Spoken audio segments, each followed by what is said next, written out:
Hello, and welcome to Enlightened Empaths, your community for the spiritually awakened. This week is our monthly chatty show where Denise and I just pretend that we're sitting around a table with you, catching up and talking about things that have been on our mind.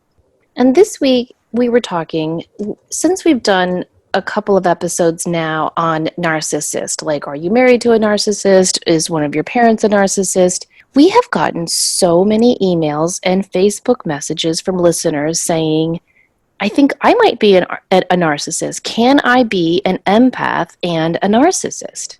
My response has always been no, I don't think you can be both. But Denise, you did a little bit more research on this. I did, because I started throwing around that narcissist word a lot. Like everything you pick up, it's narcissism.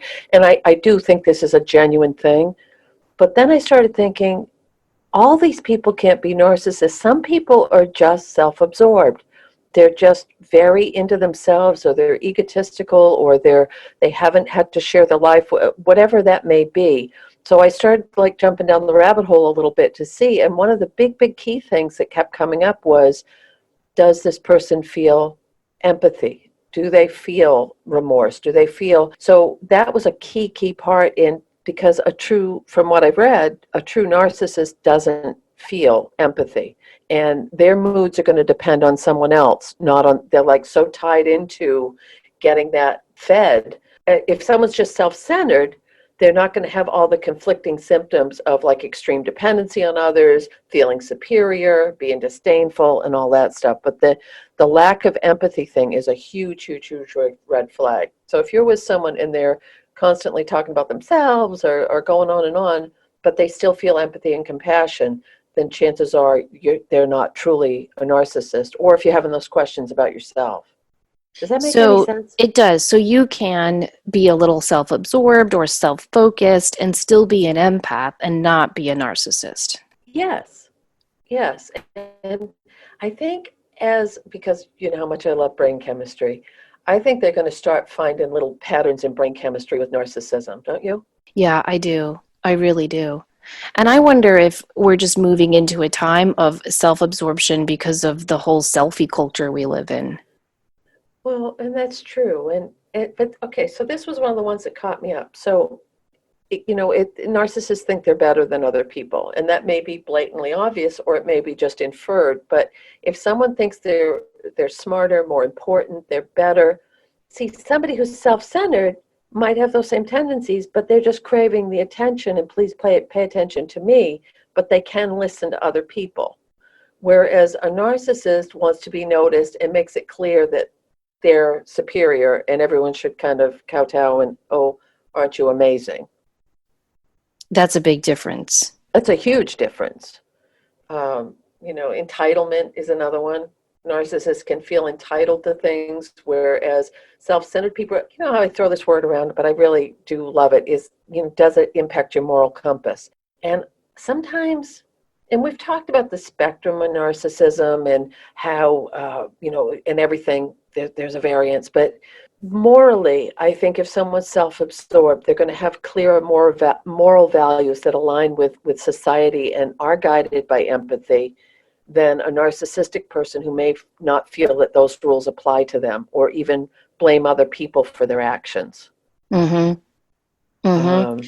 Yeah. And I think when you're dealing with someone who's self-absorbed, it can be confusing because often they will act very empathic and connected and tuned into you. Yes. It's just more a scale, where the scale normally tips to them and their needs. Yes, but they're still able to step over that line. Whereas I think narcissist relationships, from everything we've read and talked about, all the shows we've done and the more research that's coming out, relationships tend to be transactional. While self-centered people can still have some reciprocity in their relationships, the narcissist often tends to seek out partners or friends for their high status or connection that they may be able to make, or they're especially beautiful or accomplished or socially prominent. So there's usually, I want you in my life because it's going to help me or feed me. Whereas I think sometimes that people who are self-centered may not be to that extreme, often aren't to that extreme. Do you think self-absorbed people are capable of unconditional love? I don't know. I think there would be other factors involved, don't you? Like, Yeah. has it, well, age would be one thing. How ingrained is this? Is that do they see that as a problem? Because I think the only way you can change a behavior is once you realize, oh, this isn't working for me anymore. And if it's working for them, why would they change it? Like, if they have people in their lives that feed that need, why would they see any problem with, well, I have people in my life that seem to care about me. I guess everything's okay. Mm-hmm. Mm-hmm. Do you Yeah, I think think they it's a can? tricky question because I've had self-absorbed friends who are capable of dropping everything and being there for me when I need them, which I think is a version of unconditional love, putting someone else's needs before your own, not looking at every interaction as a transaction, and just being fully present, with the person you're with. And yet there are other times where those self-absorbed friends just have no cognitive awareness of the needs of those around them. Right, Doesn't mean that they aren't loving or kind or empathic. It just means that the majority of their focus is on them. right. Like, I had a friend this holiday season, as I mentioned on the show before, my mom fell and fractured her back and needed me a lot this holiday season. My 3 kids needed me, my 4 pets needed me. My little dog Lily is getting better, but Oh, she good. still needs medication twice a day and has a lot of ramifications with that medicine. So I had a lot going on, and I was trying to share it with a friend who doesn't have anything going on in terms of being needed by anyone right now in her life. And the whole conversation was about her and how she had to do all these extra things for the holidays, and she was invited to too many parties, and she was tired of driving from this party to that party and having to shop for this gift and that gift. And I thought, wow, you're not hearing me at all. Mm-hmm. And I think that's an example of self-absorption, not a narcissist, just not being aware of, wow, this person's really in the weeds right now, I should listen. You're right, because that's that whole thing when people glaze over. So I think a narcissist and self-absorbed people, this is a similarity because you know how I go down the rabbit hole and I start doing the behaviors thing. When people glaze over when you're talking to them and they're really not hearing what I'm saying or they're not listening, similar to what you're saying about this person with, oh my gosh, how am I going to make it to my next party on time? So they'll pretend like a self-centered person or a self-absorbed person, like they're showing an interest in what you're saying. The difference is that they may genuinely want to be interested in what you're saying, but they're having a hard time keeping that interest level. Like, it's almost like having a minute attention span. Okay, we talked about you for 30 seconds. Now let's talk about me again. But a narcissist, I think, will feign that interest and then they'll switch the topic back depending on what they hope to gain from listening to you and whether or not it's worth that. You know how when people are thinking about what their response is going to be rather than listening to the conversation? Yes. That's what it feels like to me. Like, it's okay, I'll put up with this for a minute, but then we need to get back to what I want to talk about. And they're very, to me, my personal experience is a narcissist is able to shift that back so that all of a sudden it's all about them again. And and sometimes if you're paying attention, it can be like, how the hell did that just happen again? Yeah, and it happens so effortlessly. They're very, very good at it. I'm Yes. always shocked at people's capacity to sit at a lunch or a dinner conversation with someone for an hour or two and never ask one question about how the other person is doing. Yes. So is that narcissism or is it self-absorbed or could it be both? I think it could be both, but Me I think too. it's a spectrum like so many things. And I think I've always believed, and I think Dr. Northrup says that in her book, Dodging Energy Vampires, if you're asking, am I a narcissist? You're not a narcissist. Yes. Because they don't have that self awareness to even pose or meditate on the question. But I think if people are asking, am I a narcissist, it could indicate that you have some self absorption issues. Okay. And this is the little bit further question with that is, as empaths who may have fallen into a people-pleasing role or have been in relationships that weren't balanced or family of origin issues, do we have to learn a little bit of self-absorption, not over the top, but learn a little bit of that in order to be able to start to take care of ourselves and realize we don't have to always be the one giving to everyone else. Oh, see, that's tricky. Because you It is. you and I have both said we're actually much more comfortable to just sit and allow people to talk about themselves. Yes. It's easier. People love to do it. They don't even notice that they're doing it, and we get to just sit there and be present for them without having the spotlight on us. To switch that around and consciously put the spotlight on yourself, I think that would be uncomfortable and difficult, and I don't know if I would. I think we're trying to take care of ourselves, but we don't want, I mean, I worry about that. And we've had this conversation. I have asked you, do you think I'm a narcissist? And we whisper it like somebody's going to hear us. and, and I think that we all, as empaths, a lot of us worry about that. Am I seeing this in everyone else because they're actually holding up a mirror and this is my stuff? You are the farthest thing from a narcissist. You will call me with like really, really big news, and we'll talk about it for like 20 minutes, and then you'll go, enough about me, how are you? And I'm like, no, this is really big. It's but you bigger do than the 20. same thing. You do. I probably do. I don't know. You do. But I know you do it. I'm like, no. We need to keep the focus on you. This is huge. But I think as a lot of us are uncomfortable with that because we don't know how to do it. Yeah. And so anyway, I just really think that that's something to consider is if you're dealing with someone and you're on the fence of, are they really a narcissist or are they just self-absorbed, or are they, and I'm not talking about you're a single person and you have a friend that has 3 little babies and they're saying, I'm sorry, I can't come to the bar and drink with you tonight. They're not being self-absorbed. They're being overwhelmed. They're not doing that to personally hurt you. Right. And I'm just flashing back to, I had a friend who was single when the boys were younger, and she would say, oh, well, we're all going down and we're going to have wings and we're going to do. And I'd say, I can't go. Well, you never want to go out. And I'm thinking, no, that's just not an option at this point in my life. I think it's something to think about and to do a little Google. I do too. And if you think you could be self-absorbed, I do think it's a behavior that can be unlearned. Oh, yes. You know, just by practicing conscious listening, by trying to really be there for someone. Like, you know what one of my pet peeves is? And I don't even know if this has anything to do with being self-absorbed. Actually, I don't think it does. But I have a friend who's a little self-absorbed. And whenever anything, you know, big is going on in my life, she'll say, okay, what can I do for you?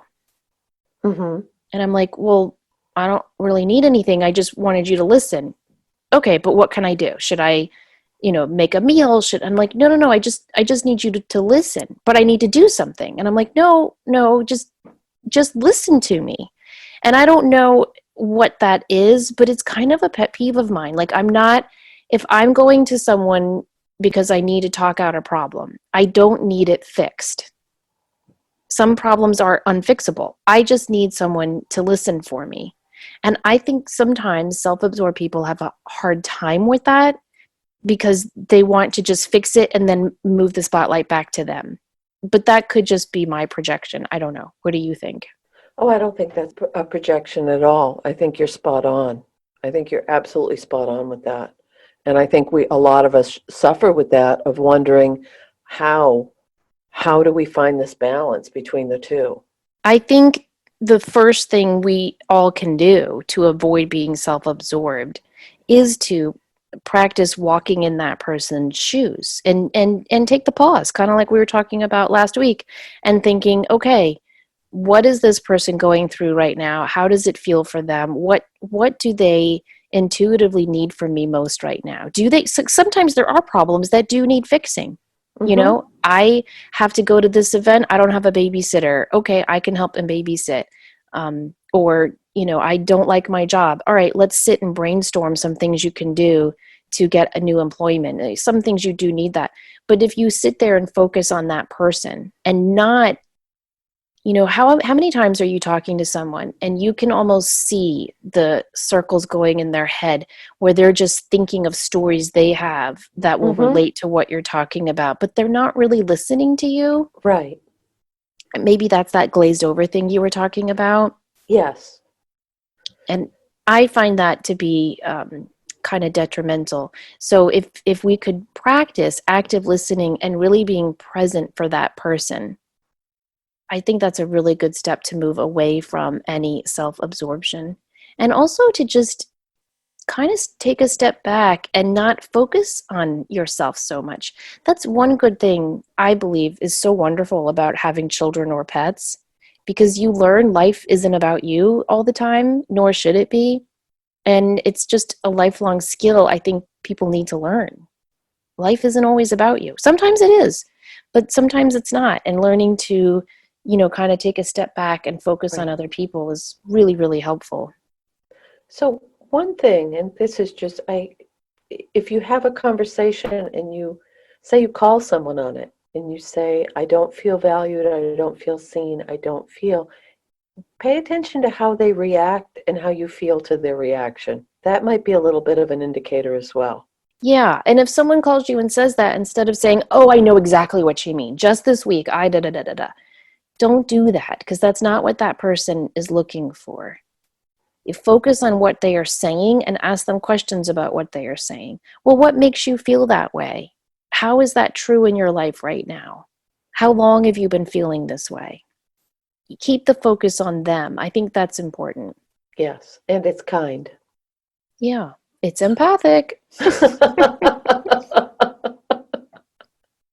Kind of what we do here. Kind of what we do.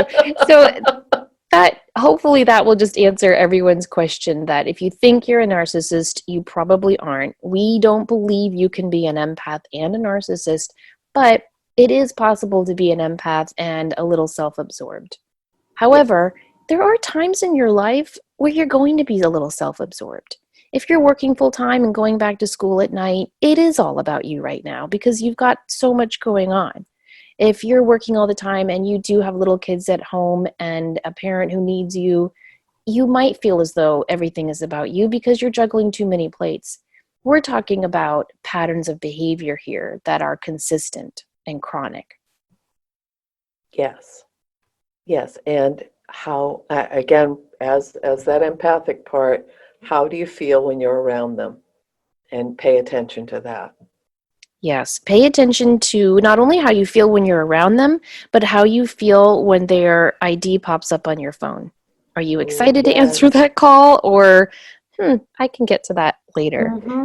Oh, That's that's a often a big big one. sign. Yes, that's a big one. Yeah. And if you have people avoiding your phone calls, there might be a reason. They might just be busy in that moment, or maybe you're in that self absorbed stage of your own life. I do think we all go there from time to time. I think we have to. Yeah, I do too.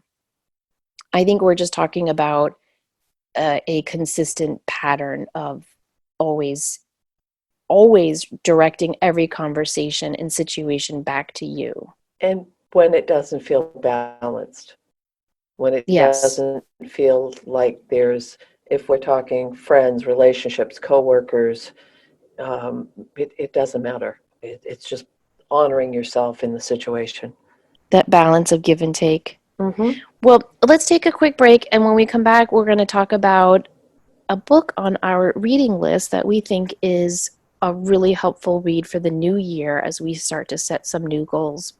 But before we dive into that, Denise and I wanted to tell you that on January 22nd at 7 p.m., we have a free webinar coming up from 7 p.m. to 8 p.m. Eastern, where you can just log on, tune in, listen, and see Denise and I, and talk about our upcoming series of Mediumship 101 and Advanced Mediumship classes that we're going to be teaching in February, March, and April. It's a big investment of time, and you are required to partner up with someone each week and do some exercises, either over the phone or on Skype or FaceTime or through texting. And so it is a lot of time.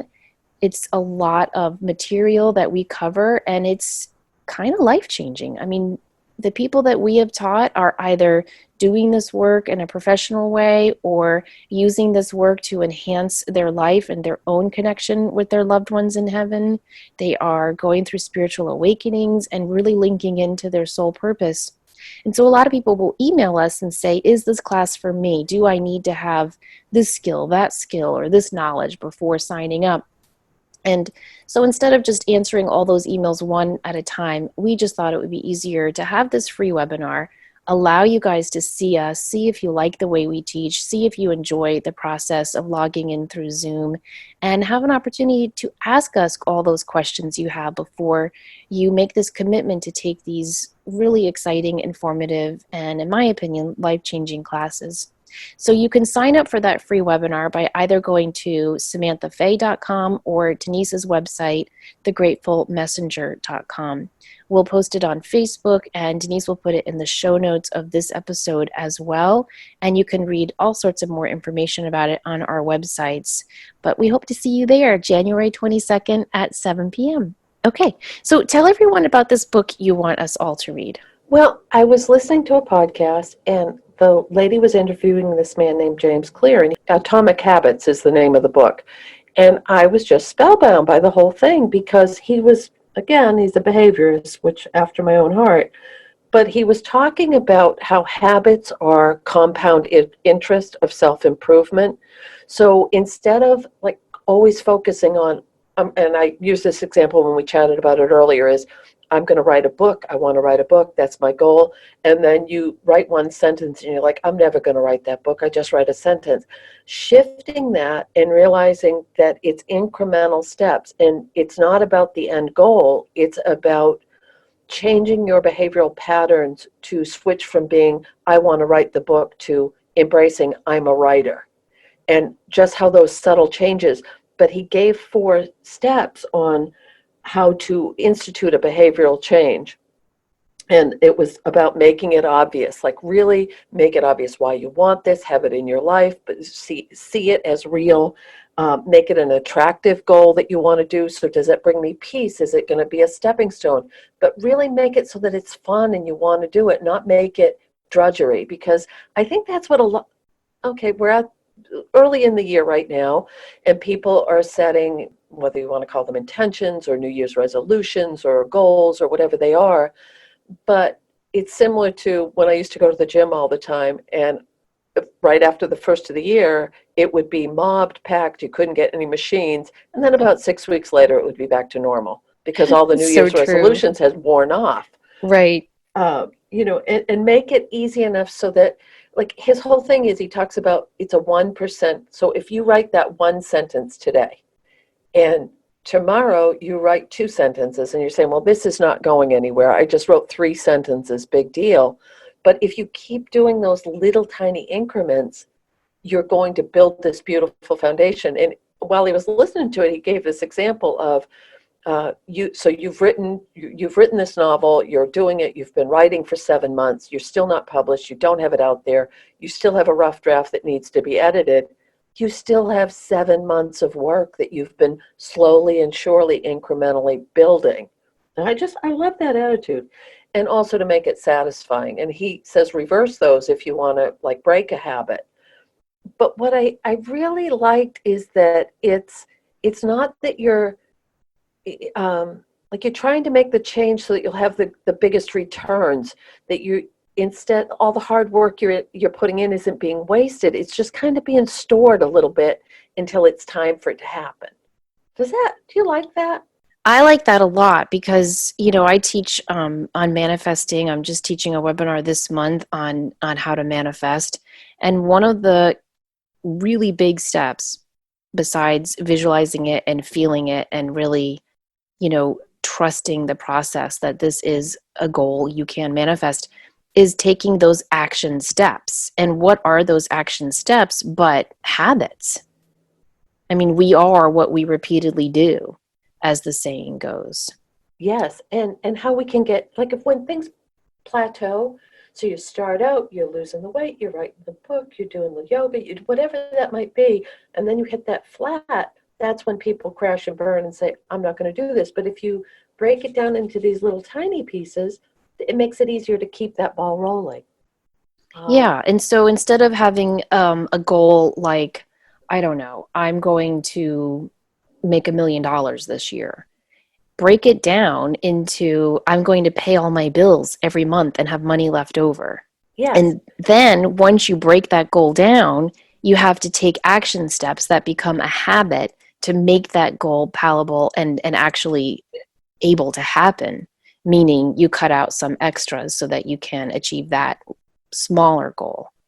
And then next year you can build on that goal, and the year after that you can build on that goal. Because if you're really changing the behavior, you're changing your identity. You're redefining who you are and who you're becoming. Similar to when you first quit smoking and all you can think about, I mean, there's that first thing of when you get to leave the house and you don't have to immediately check, do I have cigarettes? Do I have a lighter? Do I have enough money if I need to stop at the store and get another pack of cigarettes? When you start to there's a very freedom in not having to do that, and then you start walking more and you can breathe when you walk up the hills, and it's all incremental. And then at some point in your life you don't feel like a smoker anymore, but you don't immediately not feel like a smoker. So is he saying that making these atomic habits is about accepting yourself in the process of failure towards that habit or that change? Yes, because his whole thing is you're changing your identity, and every action you take is a vote for or against the person you want to become. So if your goal is, I want to truly be a musician, I'm going to be a musician, and all you can get in your head is, I want to be a musician, but I see myself at this, accepting this award or being on this specific stage or having thousands of listeners, rather than I'm going to play music every day and increase my skill set and get better at it and put myself out there.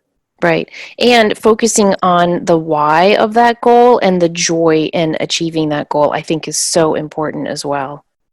Why do you want to achieve this goal? What joy is it going to bring you? Because some of the goals in the moment don't feel very joyful. Right. But if you focus on the outcome and why this is important to you, like if you do have a goal of getting in shape this year, going to the gym the first 6 weeks, 6 months, it's not very fun. No. And you kind of feel like an outsider and like you don't know what you're doing and you don't belong there, and it's very, very awkward. But if you can focus on the outcome, I'm going to be healthy, I'm going to feel better about myself, and accept yourself during those moments where you have little failures, where you don't go to the gym or you do eat that extra bit of ice cream after dinner. Don't use those as excuses to give up on your goals.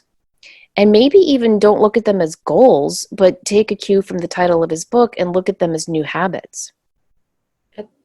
And again, his book is based on scientific research and from personal experience. So he had a serious injury which caused him to take a detour in his life, and then he became an entrepreneur, but was studying consumer psychology so he could better understand why people buy things.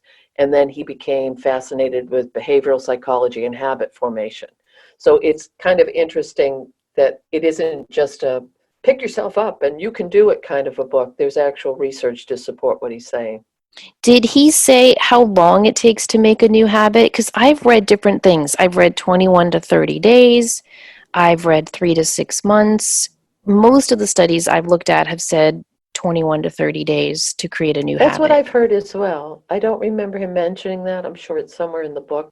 Oh, one more last part about that was he said it's not about the goals, it's about changing your systems of operation, changing your the approach to changing your habits is also changing how you do things, your simple, like step-by-step strategies, so that you're changing. It's true behavior mod for anyone who has had any background with, working with people with learning difficulties or behavioral challenges or anything, that you break it down and task analyze into these little tiny bites where someone can be successful, and then you build on the next one. So you really break it down. Very, very, very long time ago, I worked in a state institution for profoundly impaired people. And one of my goals for an entire summer was to try to help someone learn to eat with a spoon. And every day I went in and we worked on trying to feed himself with that spoon. And it was hand over hand, and it was in month, day after day, the same routine. So in retrospect, that was kind of what this man is saying. Build up those routines, build up that practice, build up that muscle memory and that mind memory, so that it gives you self-confidence if you keep doing it over and over again. Similar to your gym analogy. It does give you self-confidence, and it also gives you a measure of control over your life. Mm-hmm. And I don't know how illusionary or not that is, but I know, like, in my 20s, I was a bit of a rolling stone. Like, if someone just appeared in my life and wanted to be my friend, I'd be like, okay, let's see where that goes. And then I'd find out, this isn't really someone I want to be friends with, rather than making that decision beforehand. Or if a job just kind of plopped into my lap, I'd be like, that looks like a good place to work. Let's go apply and take that job. And then finding out it wasn't really for me. Once I started learning manifesting techniques and how to write a goal book or do a vision board, it helped me mature and grow up in my 20s and realize you can't go through life as a rolling stone. You have to consciously think about who you're attracting into your life, what you're attracting into your life, and who and what you want to consciously attract into your life. So I think changing those habits can be really, really helpful in every area of our life, not just New Year goals. Okay, and being the poster child, it's never too late, because I'm just now getting this, I think. I really do. I think I'm just now figuring this out. So I don't say agree with that. I'm too. I do. But just know it's never too late to institute the changes, or to become who you really want to be, or to. I think we're all at this beautiful, beautiful turning point of embracing who we really are and stepping up to do what we really came here to do. And if that's altruistic, bring it on, because I truly believe that. I think that the energies are shifting, the numbers are shifting, all this eclipse energy we just got through, it's all pointing us towards this what feels to me, a very empowered, uplifting kind of energy that we haven't felt in a long time. What do you think about the number of goals? Because I don't think people should set 5 big goals for a year. I think you should break down the number of goals as well. I think if you're trying to do too much change at once, it can feel very overwhelming and it can invite failure. I think 1 to 3 goals is a better number. Do you agree? Yeah, and that's what pretty much this guy is saying, with by changing the habits, the goals will be the result, but you're not focusing on it being the goal. You're focusing on changing who you are and your way of approaching things, so that you'll have higher success levels. Yeah.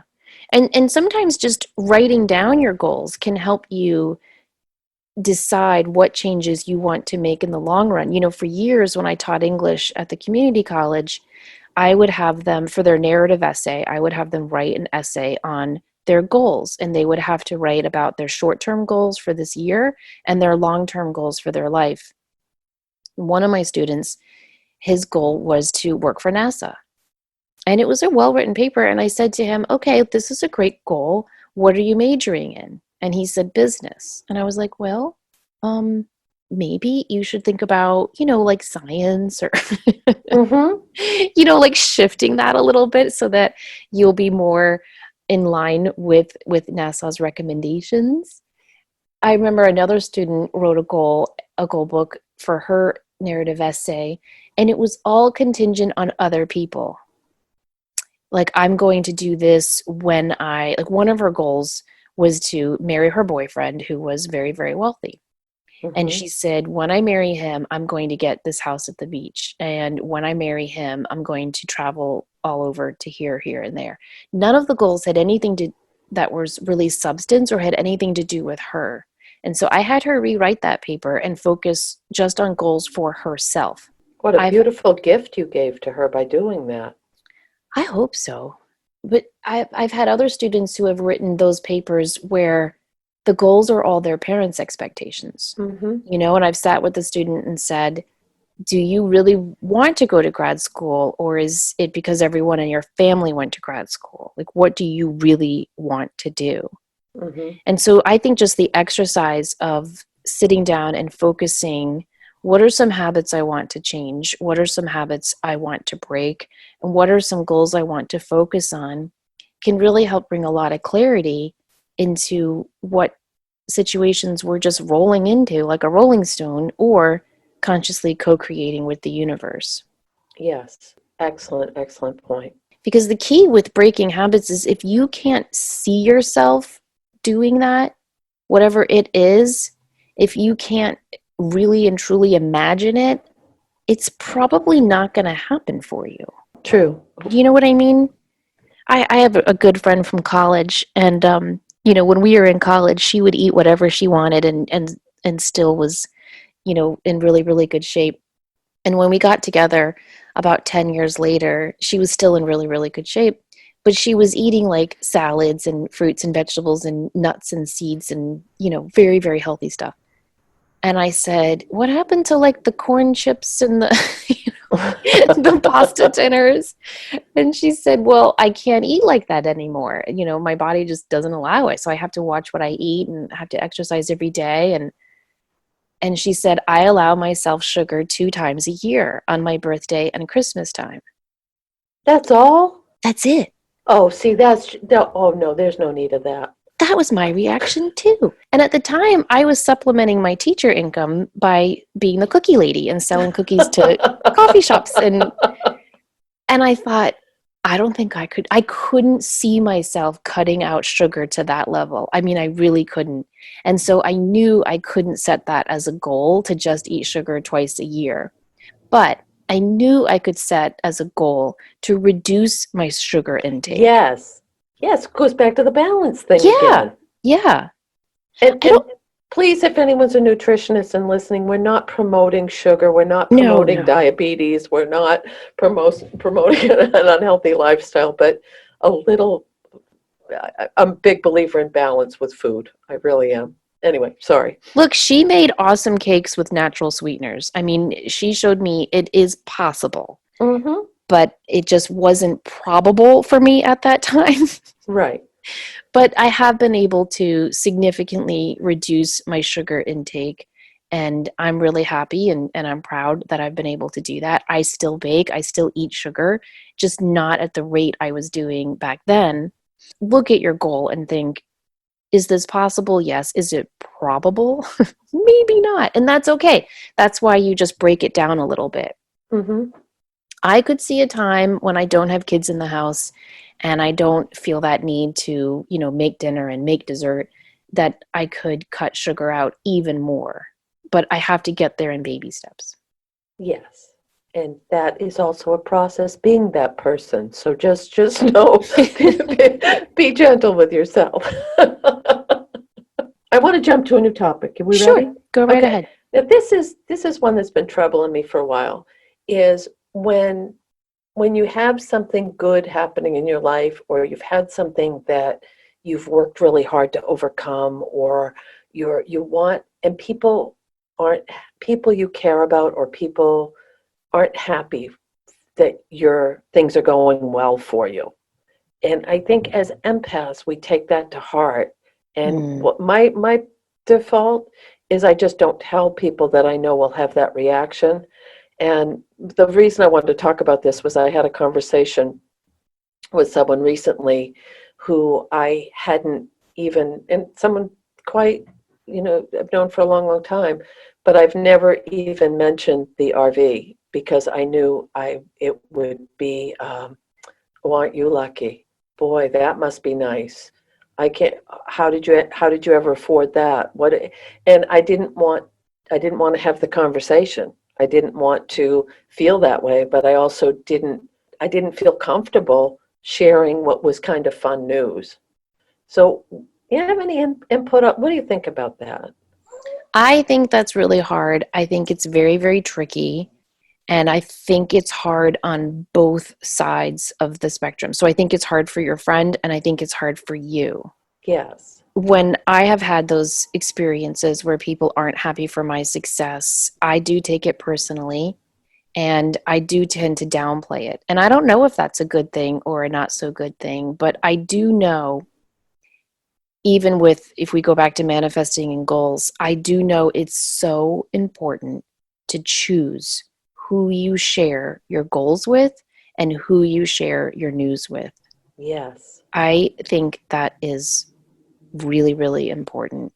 There's that scene from The Secret documentary movie, whatever, where they show a new little seed just about to sprout through the earth and how fragile and gentle that first bud is. And if someone comes and stomps on our dream or our goal just as it's about to take root, it can be really hard to back away from that. And I think the same goes for good news we're trying to share. So I agree with you, and I will kind of weigh who I tell my good news to. But the other side of that, I have a family member who is incredibly wealthy, like not even in the top 1%, like the top 1% of the 1%, like a lot of money. And she never tells us anything really about what she does with that money. But then I'll go on Facebook or Instagram and be like, oh, they're in Europe right now. They're in Turks and Caicos. Oh, they just got a new car. It's very hurtful to not know that that's happening. And I feel like, are they not telling me because they are like, oh, poor little peasant, she won't understand and it'll make her feel bad? Well, yes, exactly. Because then if someone finds out about your good news and you haven't shared it with them, they're going to say, well, why didn't you tell me? Right. Right. So what I try to do when I'm on that happy end of being the person with good news or something happy to share, and I know the other person won't receive it well, I will tell them if it's a situation where they're going to find out anyway, but I will try to downplay it a little bit. Mm-hmm. Like Exactly. Yes. Same being thing. being like a wannabe writer. I have a lot of other wannabe writer friends, and that can be really tricky when you have some writing success. And I Mm-hmm. remember when I first got my agent, I called my friend, asked her to meet me for coffee, and I said, hey, I got an agent and I'm really excited and I wanted to share it with you. And I wanted to remind you of the promise we made to each other that whoever makes it first will help the other one. So just Oh, know that that's lovely. my success is your success too. Mm-hmm. And that's how I kind of weighed that one out so that it wasn't, I wanted it to be like, this is something we can all celebrate because if I can do it, hell, anyone can do. So that's what I try to do in those situations, but it's Was it always tricky. received well? Yes. Oh, yes. Very, Okay, very good. well. But it's always hard. And I will try to, like, what I do is I'll practice the conversation in my head first. Mm-hmm. Do you Me do too. that? All the time. Yeah. Yes, Yeah. because that way it as weird as it sounds, if I have the conversation, or I'll write about it in my journal in the morning. I'll write through it to say, okay, what am I missing? How is this person going to feel? And I'll kind of practice it so that when the time comes up, I it's not scripted, but I can almost channel what I've already come through with. I won't get as flustered. I won't get thrown Yes. off as easily. Yes. Yeah. And you've got it planned in your head what you're going to say if they respond this way or that way. And so then I think we also present the good news in a better way too. But you have to also recognize that some people in your life are just negative Nancy's and they're always going to be that way. And that's when I rely on the four agreements, especially the one, don't take anything personally. Mm-hmm. It's not about you, it's about them. Right. And what is that other expression? What people think of you is none of your business. Exactly. Exactly. And so celebrate your news with people who will receive it, kind of downplay the news with people who won't receive it so well, and try not to take it personally. And remember that it's always about that other person. How someone reacts to you is about them and says so much about them, not you.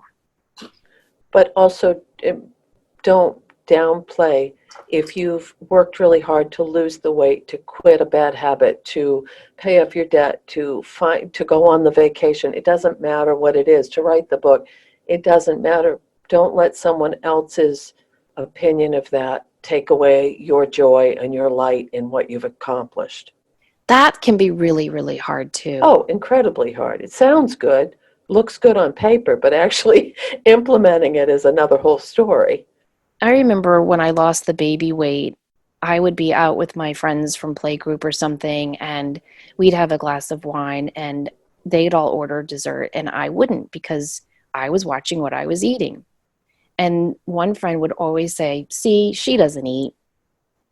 And I'm Hmm. like, "No, I actually eat food all the time. I just am choosing not to have like a 300 calorie glass of wine and a 500 calorie piece of cake because this goal of losing the baby weight is more important to me than this piece of cake."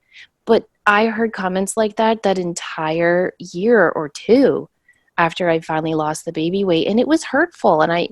And I had to realize this isn't about me. It's about, her and her insecurities of not losing her baby weight. But it doesn't mean it doesn't hurt. No, and especially if you want people who are, well, that's having an expectation, but what I was going to say, if you want to share something with people that you feel that maybe they're family members, maybe they're old friends, maybe they're your partner person, it doesn't matter who they are, but if it was reversed, you would be ridiculously happy and supportive for them. And I know Yes. it's not about reciprocity. Oh, I said this, you said that's not what I'm talking about. But wanting someone to share it with and have them be happy because they are just genuinely happy for you. Yeah.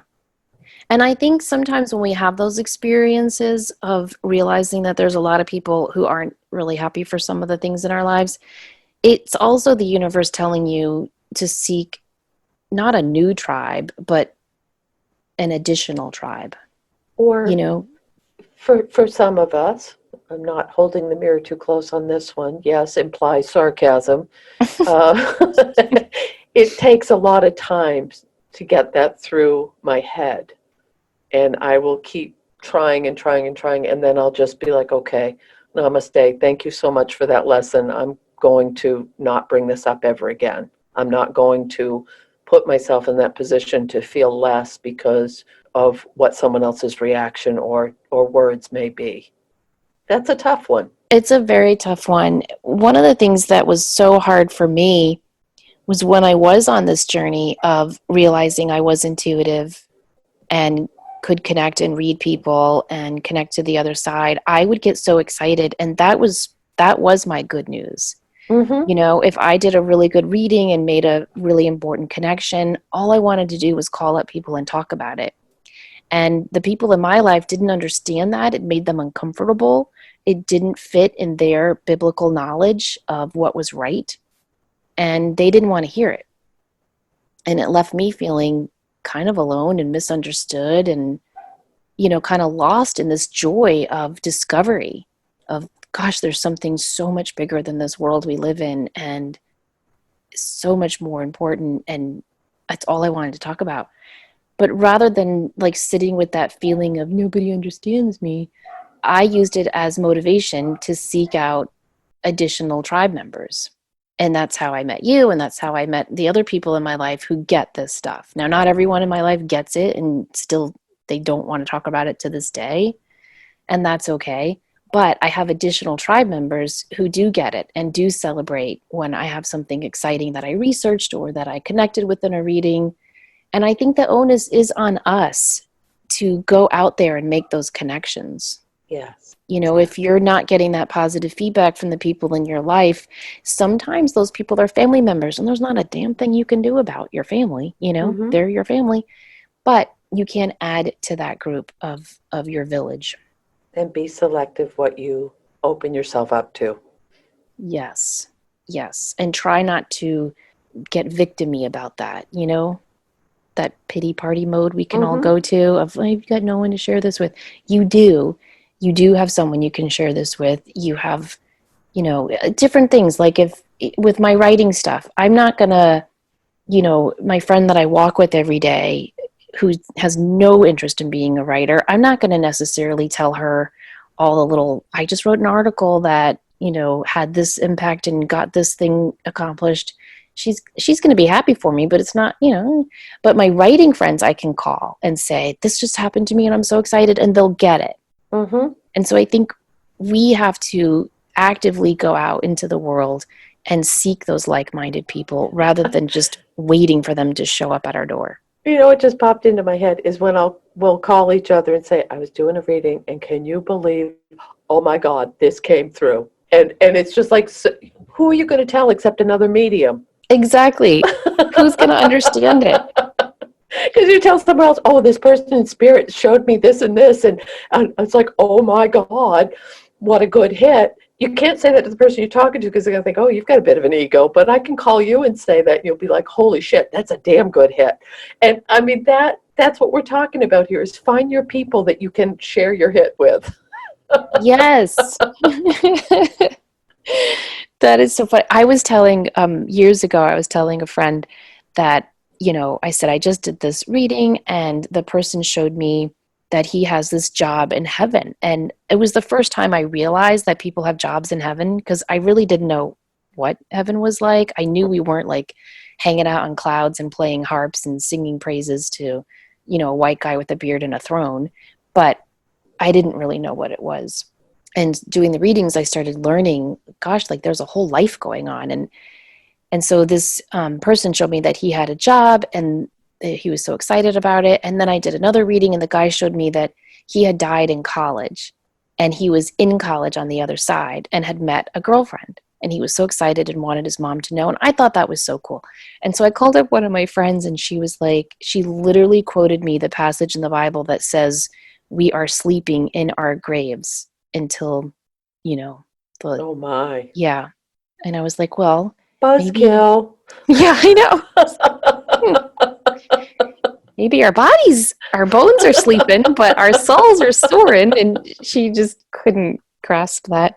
So that's why I took classes and went to workshops and joined conferences and went on online groups so that I could meet people who would get it. I'm still very good friends with that woman. I don't disparage her for not agreeing with me. She doesn't disparage me for not agreeing with her. So again, as we say so often on this show, it comes down to acceptance. But I will tell you, if we could just jump back to goals, because I think it ties into what you're saying. One of the things that I will often ask people when they are trying to create a goal and then they finally achieve it, I will say to them, how did you reward yourself? And the response I always get is, well, getting the job, losing the weight, quitting the cigarettes, whatever it is, that's the reward. And I always say, no, that's your new life now. How are you going to reward yourself in this moment for achieving this? And I think people forget that. It's really, really important to pat yourself on the back, because not everyone, we all aren't surrounded by rainbows and roses where people are going to throw us a party because we went to the gym 3 times a week for the last 6 months. We have to throw our own party sometimes.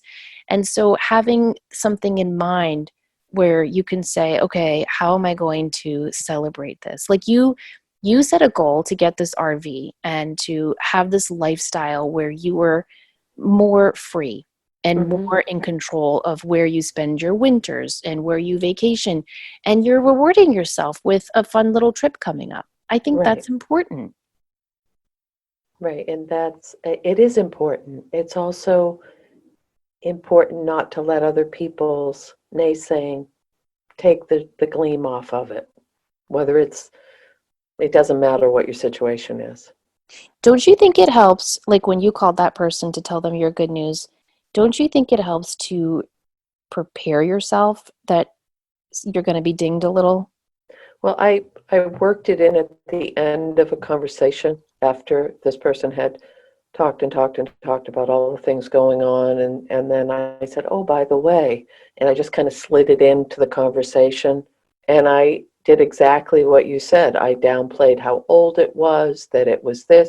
Like I didn't talk about the positive aspects of the whole thing. I had to make it less to try to make it more digestible for the other person. I don't know what word I want to use there. But when I got off the phone, I took a minute. I did, like we talked about last week with the power of the pause. I took a minute and I took a deep breath and I said, you know what? that's not mine to own.